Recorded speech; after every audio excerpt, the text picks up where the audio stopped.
Tem informação importante também envolvendo Felipe Luiz, tá? Bem importante, eu tenho certeza que vocês vão gostar. Tem também sobre Alcaraz, muita gente me questionando. Alcaraz já fez 2 jogos lá pelo Everton da Inglaterra, mas ele entrou durante o jogo.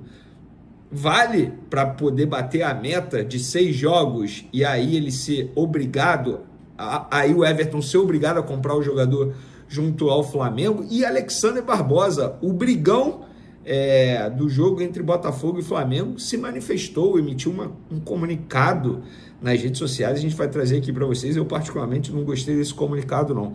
Tem também uma reunião que aconteceu lá na FERJ para tratar do gramado do Maracanã, qualidade da bola. Nós vamos trazer aqui o que a FERJ disse. Tem também informações sobre a Flá TV, muita gente gosta de me perguntar sobre Flá TV. Terá reformulação geral e já tem até previsão de lançamento a nova Flá TV. Tem também informação sobre o time titular do jogo para o jogo contra o Vasco nesse sábado. E você sabia que na próxima janela de convocação das seleções o Flamengo pode perder pelo menos 9 atletas? 9! Eu vou trazer os nomes para vocês aqui.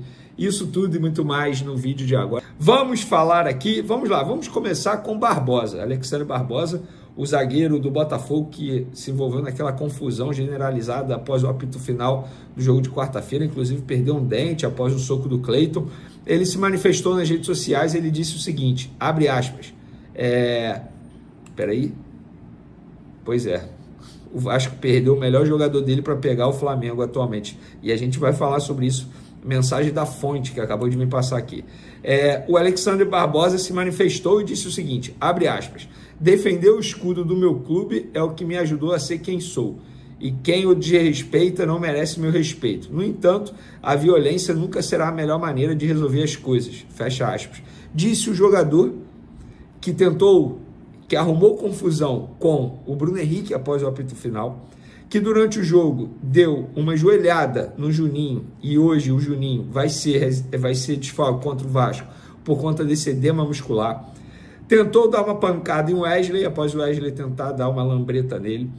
Esse jogador já arrumou confusão várias vezes em outros jogos. Esse jogador tentou dar um soco na cara do Bruno Henrique, errou o soco, depois ele levou o soco, perdeu o dente. É esse jogador. Gente, olha só, na boa, eu não estou aqui dizendo que tem certo e errado. Está todo mundo errado nessa história.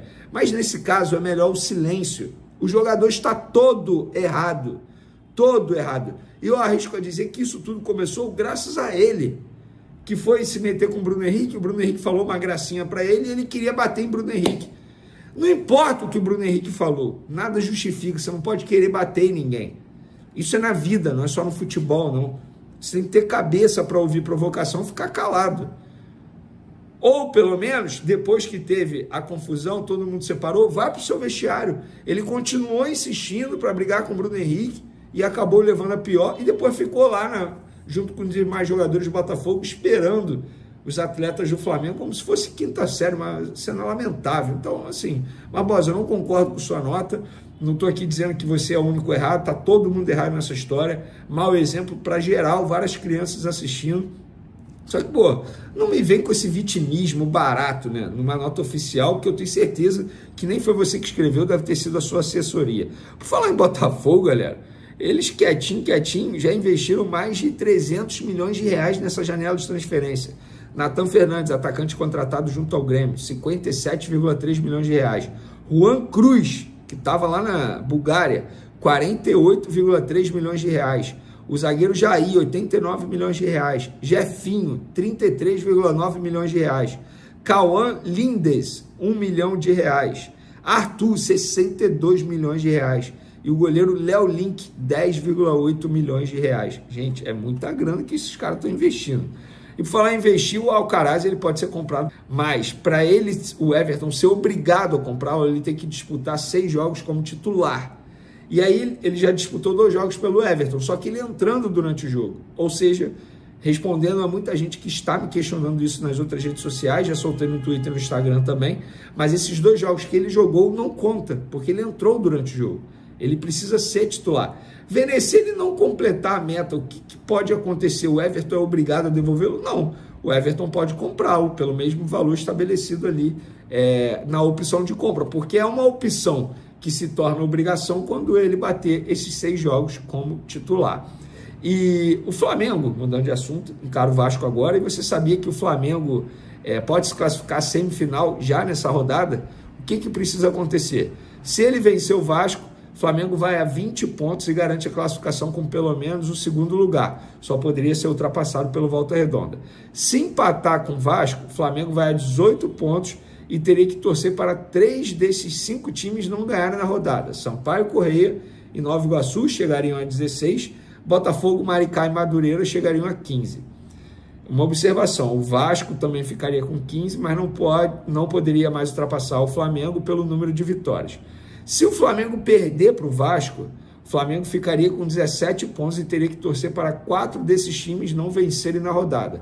Sampaio Corrêa, Nova Iguaçu, Botafogo, Maricá e Madureira. O Fluminense pode chegar a 17 pontos, mas não tem como ultrapassar o Flamengo pelo número de vitórias.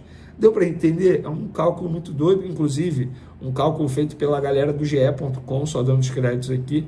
Então, eu entendi. Espero que vocês tenham entendido, mas é pensar em ganhar. Ganhando, o Flamengo já está automaticamente classificado para a próxima fase, seja em primeiro, seja em segundo.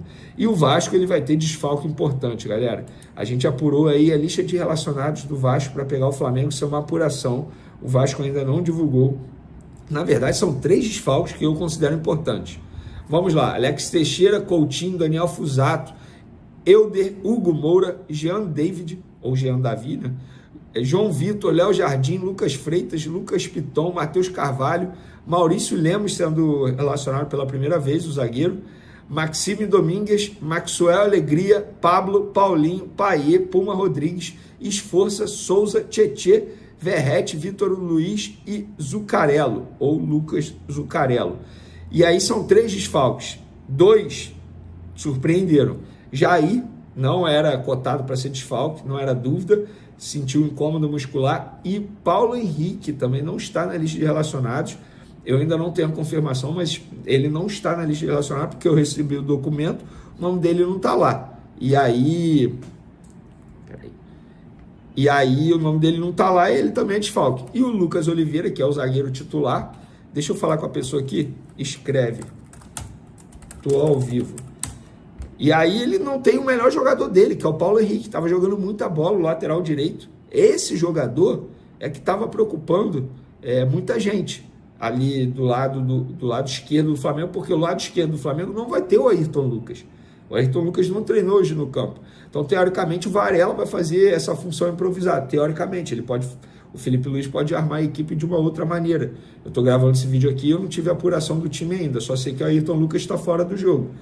E aí o Varela jogando improvisado, o Paulo Henrique poderia assustar bastante, até porque o Paulo Henrique avança muito bem. E o Coutinho está de volta, pelo menos tem essa boa notícia aí para o Vasco da Gama. Mas, gente, independentemente do time que o Flamengo vá a campo, o Flamengo é favorito, favoritaço. Chega muito mais pronto, Felipe Luiz vem rodando o time, mesmo rodando o time, com time reserva, o Flamengo mostra um repertório muito bom, taticamente falando, jogadores entendendo muito bem o que precisam fazer em campo. Então, enfim, o Flamengo para mim é favorito. E para completar o nosso vídeo, uma ótima informação, muita gente estava me questionando isso, o Flamengo sim, a diretoria, a nova gestão, sim, vai chamar o Felipe Luiz para conversar, para debater uma renovação de contrato. O atual vínculo dele vai até dezembro desse ano. Obviamente, o Felipe Luiz não tem um salário alto, se a gente for fazer uma comparação com os demais treinadores do futebol brasileiro, porque ele chegou, entre aspas, como uma aposta, inclusive a multa rescisória dele, na ocasião, quando ele fez esse contrato. As pessoas da época me falaram isso, da gestão, falaram, a multa rescisória é extremamente baixa, porque muita gente questionou como é que faz um contrato longo, sendo que foi antes da eleição e a multa rescisória sendo baixa. Enfim, então assim, o Flamengo, entendendo que o Felipe Luiz está fazendo um grande trabalho, tem receio de chegar a um clube da Europa, tentar contratá-lo. Então, para, entre aspas, se defender de possíveis assédios e até por entender que o Felipe Luiz merece essa valorização, uma conversa vai acontecer. Eles vão chamar assim o Felipe Luiz, essa é a ideia. Porque muita gente estava achando que a nova gestão ia pensar o seguinte, não, ele tem contrato até dezembro, vamos deixar aí. Não, não é assim. Pelo contrário, eles entendem qual é a prioridade, quais são as prioridades do momento. Renovação do Pulgar, O próprio Felipe Luiz contrata até dezembro. Tanto é que o empresário do Arrascaeta, a gente comentou isso aqui recentemente, que foi uma informação do Paparazzo e nós confirmamos, que o empresário do Arrascaeta ligou para o Flamengo querendo renovar. O Flamengo falou, não, calma, a gente quer, mas calma aí, sem pressa, não é para falar sobre isso agora, temos outras prioridades. Então, para mim, eu acho que a diretoria precisa fazer isso o quanto antes, para dar uma valorização ao Felipe Luiz. Não porque eu acho que ele vai ganhar tudo aqui no futebol brasileiro, mas ele está fazendo um baita trabalho. Já mostrou que tem muito potencial. Então, e ele e o Boto, gente, isso é informação, não é achismo. Ele e o José Boto, eles literalmente estão vivendo uma parceria no dia a dia do Flamengo. Eles se entendem muito. A relação, assim, me falaram o seguinte, Vene, foi questão de energia. Na primeira vez, os caras já se gostaram, assim, é um encarne no Ninho do Urubu. Eles trabalham o tempo todo juntos, o tempo todo. Ninguém toma decisão sem falar com outro profissional, Felipe Luiz, José Boto. Então, eles têm uma relação muito próxima, assim. Então, é isso que a diretoria pensa e é isso que vai acontecer. Em breve vai ter uma reunião para debater essa possibilidade de renovação de contrato. Em reunião, na quinta-feira, dia 13 de fevereiro, a Ferres prometeu padronizar os gramados estadual. O que ela falou? A Greenleaf, que é a empresa responsável pelos gramados, vai fazer um convênio para aplicar um padrão para todos os gramados do Carioca.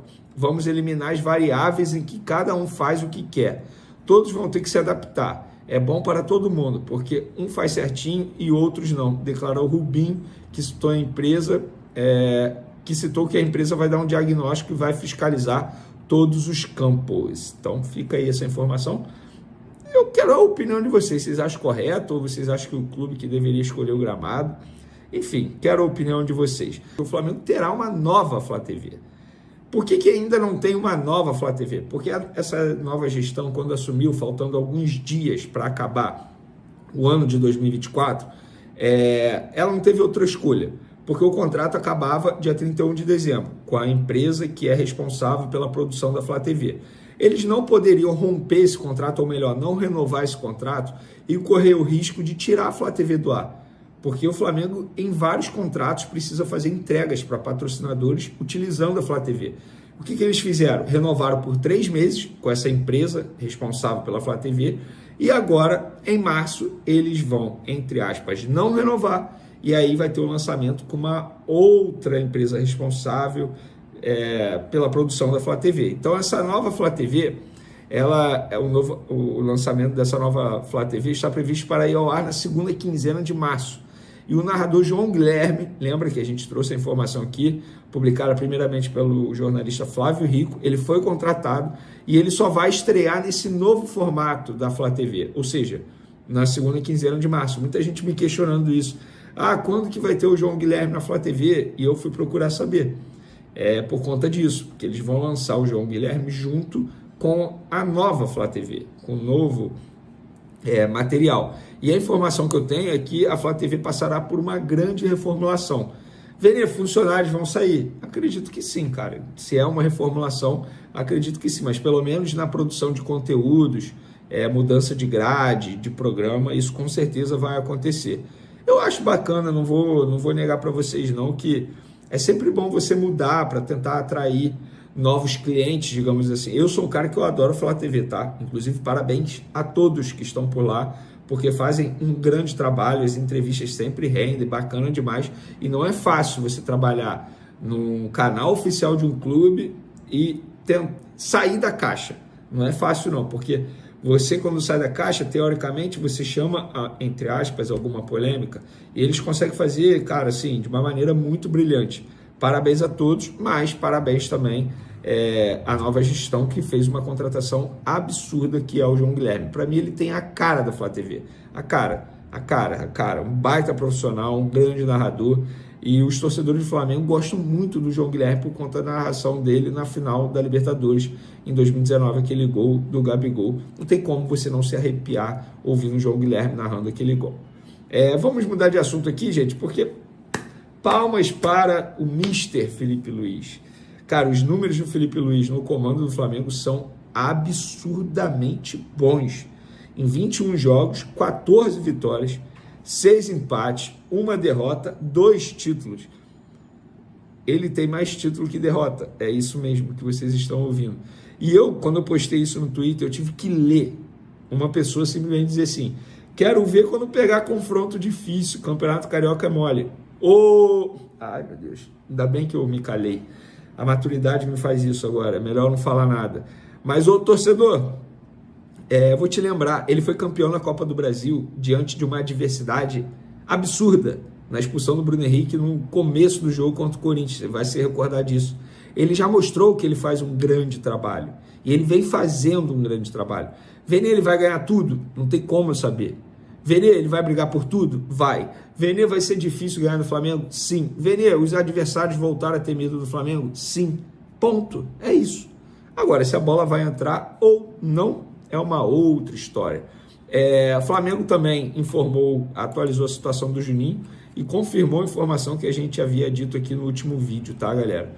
Vou ler aqui a nota do Flamengo. Substituído no clássico entre Flamengo e Botafogo, após sentir dores em decorrência de um choque em disputa de bola. Ainda no primeiro tempo, o atacante Juninho realizou o exame de imagem. O resultado apontou apenas um edema muscular na coxa direita, local do trauma. O jogador iniciou o tratamento ainda no Maracanã e segue a observação pelo departamento médico. A informação que eu tenho é que ele não vai para o jogo contra o Vasco, tá? A ideia é não, entre aspas, forçá-lo. E em cima disso, diante do que vem acontecendo no Flamengo, girando elenco, Felipe Luiz adotando essa estratégia, o meu time, para pegar o Vasco, isso não é informação, que fique muito claro, seria, na verdade, Rossi, Varela na lateral direita, minha dupla de zaga, João Vitor e Léo Pereira, lateral esquerda, Ayrton Lucas, estou partindo do princípio que ele retorna depois de ser desfalque, meio de campo, Eric Pulgar, Pablo Lúcio, Matheus Gonçalves, seria, entre aspas, o armador das jogadas, Plata de um lado, Luiz Araújo do outro e Bruno Henrique centralizado, já que o Juninho não fica à disposição. Pelo menos esse seria o meu time. Eu quero saber qual seria o seu time. Pode dar a opinião aí, comentem à vontade. Galera, o Flamengo vai ter problema no futuro. Assim podemos caracterizar esse cenário que vai acontecer no Flamengo. Porque o Flamengo não tem jeito. A partir do momento que você tem um bom elenco, com vários jogadores de destaques, não só no Brasil, mas também em outras seleções, o Flamengo vai sofrer convocação. E pelo que eu estava fazendo o levantamento aqui, e essa ideia de pauta veio depois que eu publiquei ontem que o Wesley vai ser convocado em março, o Flamengo pode ter até 9 jogadores convocados. Vocês têm noção disso? Léo Ortiz, Danilo, se ele continuar sendo convocado por Dorival Júnior, Varela, seleção uruguaia, Wesley na seleção brasileira, obviamente, Pulgar na seleção chilena, De La Cruz, Arrascaeta, Uruguai, Gerson, seleção brasileira e Plata. Pelo menos 9. Isso porque o Pedro não está à disposição, está machucado, porque senão seria convocado e pelo menos 10. Gente, é um time praticamente. Um time. Ah, beleza, mas é data FIFA, não tem problema. Não, óbvio que tem problema. O Pedro foi e voltou lesionado. É um problema, é um risco. Inclusive, Arrascaeta e De La Cruz, sempre que vão para a seleção uruguaia, não voltam 100% fisicamente. É um risco. É um cenário que o Flamengo vai enfrentar futuramente, agora em março, na verdade, né? O Flamengo noticiou aí, em o site oficial, que o time de futebol feminino do Flamengo se despedirá do centro de treinamento do Cefam, da Marinha do Brasil, no próximo mês. A partir de março, as atividades do time serão transferidas para o CFZ, novo local escolhido para otimizar a logística das atletas e comissão técnica. É bem melhor, né? Cara, o Cefam era longe demais. O clássico pegou fogo. A confusão entre Flamengo e Botafogo no último jogo não ficou apenas dentro de campo. O Tribunal de Justiça Desportiva do Rio de Janeiro já denunciou 4 jogadores envolvidos na briga: Gerson e Cleiton, do Mengão, e Alex Telles e Barbosa, do Botafogo. A treta foi tão séria que pode render suspensões pesadas. Quais são as penas possíveis? O que realmente aconteceu? Quem pode ficar fora dos próximos jogos? Se liga que vamos te contar todos os detalhes desse caso polêmico. Mas antes, já deixa o like, se inscreve no canal e ativa o sininho para não perder nenhuma notícia sobre o Mengão. Agora, bora para o vídeo. Flamengo e Botafogo se enfrentaram em um clássico quente no Maracanã, e o que já era um jogo tenso explodiu de vez após o apito final.